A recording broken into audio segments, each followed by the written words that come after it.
আসসালামু আলাইকুম everyone, welcome to my blog. আজকের ব্লগে আমি দেখাবো আমি ঈদের তৃতীয় দিন, মানে আমার ট্যুরের তৃতীয় দিন আমি কী করেছি, সব অ্যাক্টিভিটি। আমাদের ট্যুরটা আসলে 3 দিনের ট্যুর ছিল, সো এই জন্য আমি ভেঙে ভেঙে 3টা ব্লগ করেছি যাতে তোমাদের বুঝতে সুবিধা হয়। তো আমার ফার্স্ট ট্যুরটার ব্লগ দিয়েছি, সেকেন্ডটাও দিয়েছি, এটা হচ্ছে আমার থার্ড ডে। তো থার্ড ডেতে আমি ফার্স্টে ঘুম থেকে উঠে ফ্রেশ ট্রেশ হয়ে নাস্তার টেবিলে চলে আসি।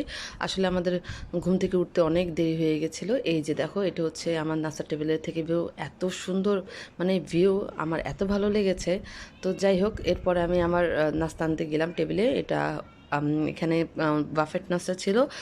আসলে আমাদের বললামই দেরি করে ঘুম থেকে ওঠাতে অনেক কিছু ছিল না, তারপর ওনারা মোটামুটি রিফিল করে দিয়েছে।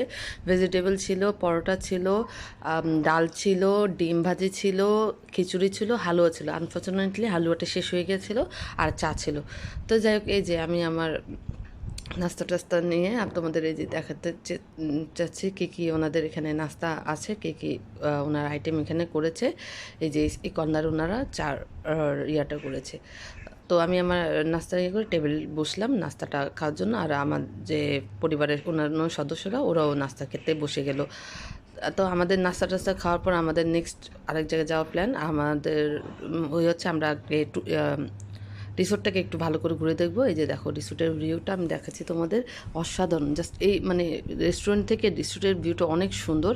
যাই হোক, এখানে বাচ্চাদের অনেক অ্যাক্টিভিটি ছিল, এখানে বাচ্চাদের অনেক খেলনা টেলনা ছিল, যেখানে বাচ্চাদের আমরা উঠেছি। এই যে আমরা হর্সে ঘোড়া উঠেছি ওদের। এখানে পার পার্সন বাচ্চা 30 টাকা করে নিয়েছে। এটা কিন্তু তোমাদের রুমের সাথে ইনক্লুডেড না, সো তোমাদের এটা পে করে উঠতে হবে।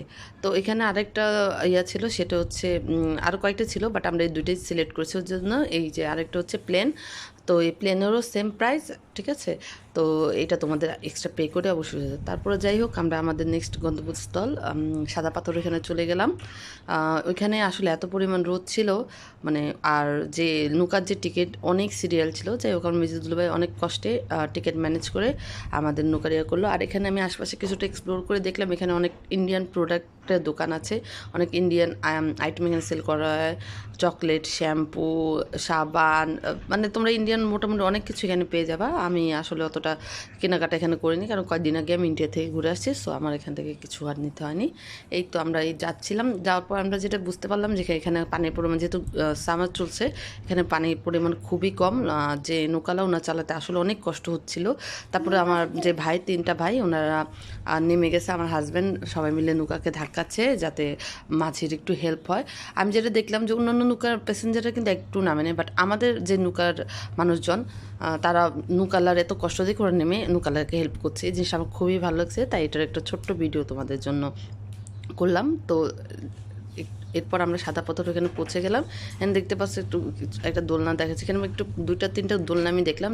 আমি মনে করছিলাম ফার্স্ট এটা ফ্রি, পর যেটা বুঝতে পারলাম এসব দোলনা ওনারা সেট আপ করেছে পিকচার তোলার জন্য। সো তোমরা যদি এখানে বসে ছবি টবি তুলে দাঁড়িয়ে ছবি তুলতে, অবশ্যই তোমাদের এটা পে করে তুলতে হবে। তো যাই হোক, এটা হচ্ছে পানি। এখন এখানে আমি একটা বিষয় তোমাদের একটু নজর কাটছে, সেটা হচ্ছে যে আমার কাছে মানে খুবই খারাপ লেগেছে, এখানে চারশো অনেক ফুড আইটেম ওনারা খুলেছে, এর কারণে প্রচুর আশপাশ ময়লা হচ্ছিলো। আমি ওটা ভালো করে ভিডিও করতে পারিনি, তো আমার এই জিনিসটা একদমই ভালো লাগেনি। যাই হোক, আমাদের ওখানে পানিতে গোসল টোসল আমরা বাসায় চলে আসলাম। এটাই ছিল আজকের blog. Thank you for watching.